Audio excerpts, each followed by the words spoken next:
सत्ता की अवधारणा भाग एक।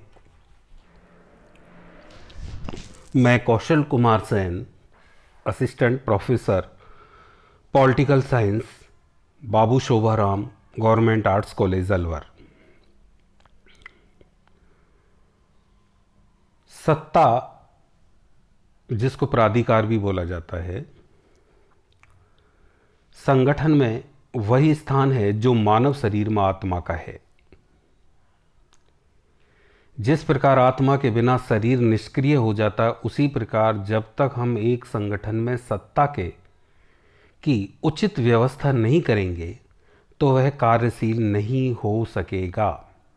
किसी भी संगठन के अस्तित्व एवं संचालन के लिए बल, दमन, पीड़ा आदि की प्रवृत्तियों पर नियंत्रण किया जाए तथा उस संगठन का संचालन मानव मूल्यों पर आधारित सहयोग, सहमति, अनुशासन आदि की प्रवृत्तियों पर किया जाए। सत्ता किसी संगठन का मस्तिष्क भी कही जाती है, क्योंकि यह उस संगठन के निर्णय लेने एवं उसे लागू करने का कार्य भी करती है। राजनीति विज्ञान की दृष्टि से सत्ता की अवधारणा का विशिष्ट महत्व है। सत्ता के अभाव में कोई राज्य व्यवस्था अपने कार्य को करने में अथवा अपने अधिकारों को भोगने में असमर्थ रहती है। राज व्यवस्था सत्ता के द्वारा ही अपनी राजनीतिक प्रक्रियाओं का संचालन करती है। वस्तुतः सत्ता द्वारा ही राजनीतिक निर्णय लिए जाते हैं और प्रशासन में पदसोपान, समन्वय, संचार, अनुशासन, प्रत्यायोजन आदि की व्यवस्था की जाती है। सत्ता सहमति एवं अनुनय में विश्वास करती है और इस प्रकार यह राज व्यवस्था के लिए जन स्वीकृति जुटाती है। सत्ता का आधार औचित्यपूर्णता है। स्वीकृत शक्ति सत्ता है। शक्ति और सत्ता में अंतर यही है कि वह शक्ति जब उसके पालन करने वाले इसको स्वीकार कर लेते हैं तो वह सत्ता बन जाती है। सत्ता किसी भी संगठन की आत्मा कही जाती है और जिस प्रकार शरीर में आत्मा का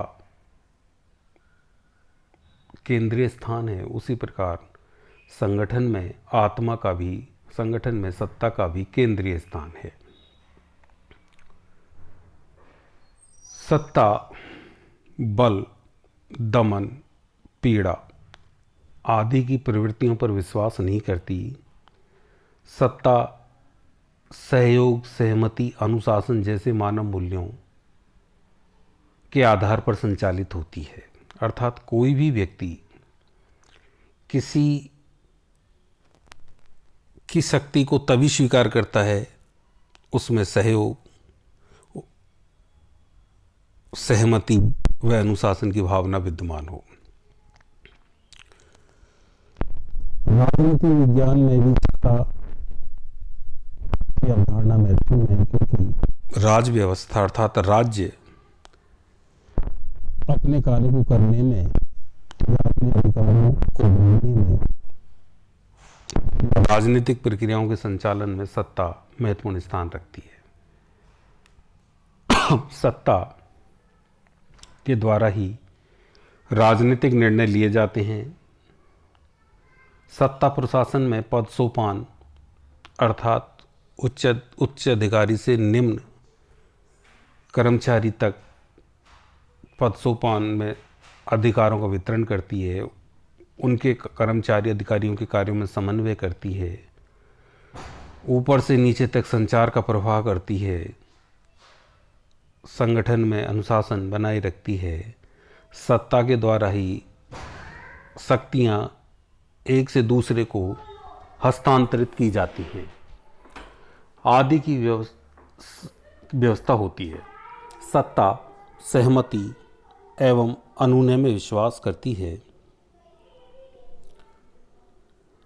सत्ता में जन स्वीकृति निहित होती है, इसलिए सत्ता औचित्यपूर्ण होती है, अर्थात औचित्यपूर्ण शक्ति सत्ता है।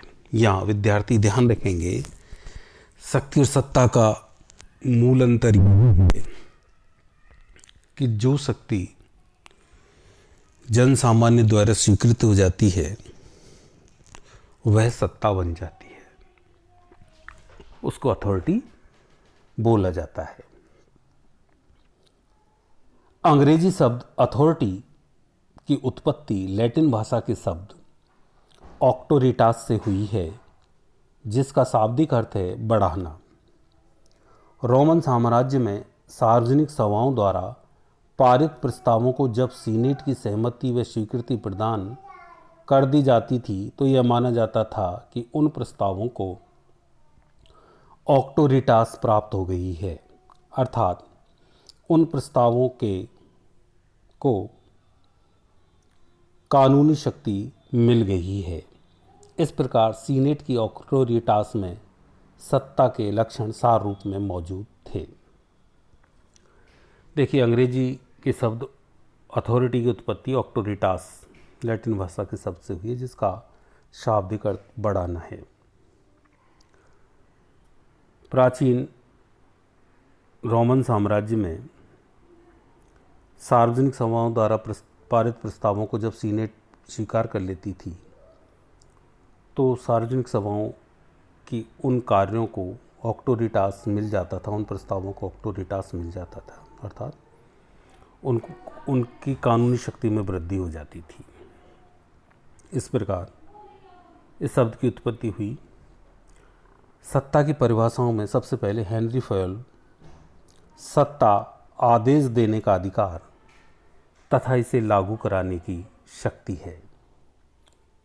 देखिए, सत्ता स्वीकृत शक्ति है, तो हेनरी फयोल की परिभाषा के अनुसार सत्ता आदेश देने का अधिकार, कि जो व्यक्ति आदेश दे रहा है और जो व्यक्ति इस आदेश का पालन कर रहा है, उनके बीच में एक संबंध ये होता है कि अधीनस्थ को ये पता है कि मेरा उच्च अधिकारी ये है और मुझे इसके आदेशों का पालन करना है, अर्थात वो मुझे आदेश देने का अधिकार रखता है।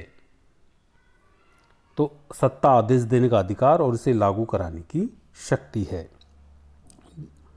रॉबर्ट वायस्टर्ड सत्ता शक्ति के प्रयोग का संस्थागत अधिकार है, स्वयं शक्ति नहीं है। रॉबर्ट वायस्टर्ड कहते हैं कि सत्ता शक्ति के प्रयोग का संस्थागत अर्थात पद में निहित अधिकार है। जिस पद में सत्ता निहित होती है उसके आदेशों का पालन अधीनस्थों द्वारा किया जाता है, किंतु यह स्वयं शक्ति नहीं है। बीच के परिभाषा के अनुसार अन्यों के कार्य निष्पादन को प्रभावित तथा निर्देशित करने के औचित्यपूर्ण अधिकार को सत्ता कहते हैं, क्योंकि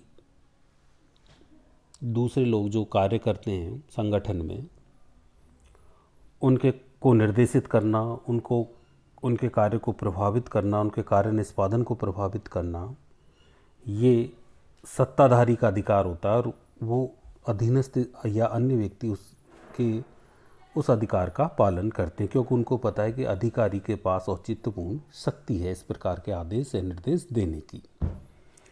हर्बर्ट साइमन सत्ता निर्णय लेने की ऐसी शक्ति है जो दूसरों के कार्यों का निर्देशन करती है। यह दो शक्तियों उच्च एवं अधीनस्थ के बीच संबंध है। उच्च अधिकारी इस आशय के साथ निर्णय लेता है और उन्हें संचालित करता है कि उन्हें अधीनस्थ द्वारा स्वीकारा जाएगा। अधीनस्थ ऐसे ही निर्णय की आशा करता है और उसका व्यवहार इनके द्वारा निर्धारित होता है। हर्बर्ट साइमन ने भी संगठन में सत्ता के महत्व को स्पष्ट करते हुए लिखा है कि सत्ता निर्णय लेने की ऐसी शक्ति है जो उच्च अधिकारियों द्वारा ली जाती है और अधीनस्थ को आदेश दिया जाता है। अधीनस्थ उस आदेश का पालन इसलिए करता है कि उसको यह विदित होता है कि मेरा उच्च अधिकारी इस प्रकार की शक्ति रखता है। यूनेस्को की रिपोर्ट में सत्ता को ऐसी शक्ति बताया गया है जो स्वीकृत, सम्मानित, ज्ञात तथा औचित्यपूर्ण हो। यूनेस्को की रिपोर्ट में सत्ता ऐसी शक्ति है जो स्वीकृत है, सम्मानित है, ज्ञात है तथा औचित्यपूर्ण है। अर्थात जिन पर सत्ता का प्रयोग किया जाता है, अर्थात अधीनस्थ लोग उसे स्वीकृत करते हैं, अपने दिल से स्वीकार करते हैं, उसका सम्मान करते हैं। उनको यह पता होता है कि ऐसा आदेश देने की शक्ति उच्च अधिकारी के पास है, इसलिए यह औचित्यपूर्ण है। तो यहाँ सभी परिभाषाओं से यह विदित होता है कि सत्ता आदेश देने का अधिकार और पालन कराने की शक्ति है, जिसमें उच्च अधिकारी निम्न अधिकारी को आदेश देता है और निम्न अधिकारी उन आदेशों का पालन इसलिए करता है क्योंकि उसको पता है कि मेरा उच्च अधिकारी ये है और ये ऐसा करने की सत्ता रखते हैं या शक्ति रखते हैं। इसलिए सत्ता स्वीकृत होती है, अर्थात जन सामान्य या अधीनस्थों द्वारा स्वीकार की जाती है। सत्ता के द्वारा उच्च अधिकारियों को सम्मान किया जाता है। अधीनस्थों को ज्ञात होता है कि हमारा अधिकारी कौन है और सत्ता औचित्यपूर्ण होती है, अर्थात औचित्यपूर्ण शक्ति ही सत्ता है। जिस शक्ति में औचित्यपूर्णता जुड़ जाती है वह सत्ता बन जाती है।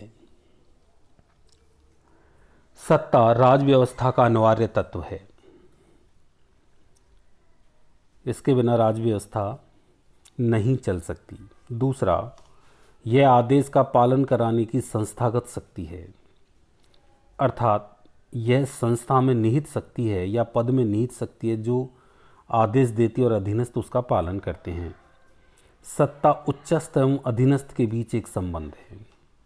अभी जैसा बताया कि जैसा सत्ता के द्वारा अधीनस्थ को यह पता होता है कि मेरा उच्च अधिकारी है और उसके आदेशों का पालन मुझे करना है। चौथा, सत्ता मूल्य सापेक्ष होती है, अर्थात सत्ता में मानवीय मूल्य निहित होते कि जो भी व्यक्ति, क्योंकि स्वीकृत शक्ति सत्ता है, तो जो व्यक्ति सत्ता स्वीकार करते हैं किसी दूसरी व्यक्ति की या संस्था की, तो वो मूल्यों के आधार पर करते हैं, अर्थात उनमें मानवीय मूल्य निहित है कि ये ऐसा आदेश हमारी भलाई के लिए है। एक अनुशासन है जिसमें, एक विश्वास है जिसमें। तो सत्ता मूल्य सापेक्ष होती है और उसका यह गुण उसे औचित्यता प्रदान करता है कि व्यक्तियों को पता है कि सत्ता में जन सहमति या जन स्वीकृति है, यह औचित्यपूर्ण है। मूल्य तो ये, अर्थात इसमें ये मूल्य निहित है, लोगों के विश्वास के अनुकूल होती है, इसलिए लोग इसे स्वीकार करते हैं, अर्थात इसमें औचित्यपूर्णता होती है। मूल्य सापेक्ष होने के कारण सत्ता का आधार स्वीकृति व सहमति बन जाता है। क्योंकि सत्ता सबकी भलाई के लिए कार्य करती है, इसलिए इसका आधार स्वीकृति व सहमति, अर्थात लोग इसके आदेशों का पालन अपनी सहमति से या करते हैं। सत्ता और शक्ति। सत्ता का स्वरूप कानूनी है, जबकि शक्ति का स्वरूप कानूनी होना आवश्यक नहीं है। जब शक्ति को कानून का रूप दे दिया जाता है तो वह सत्ता बन जाती है।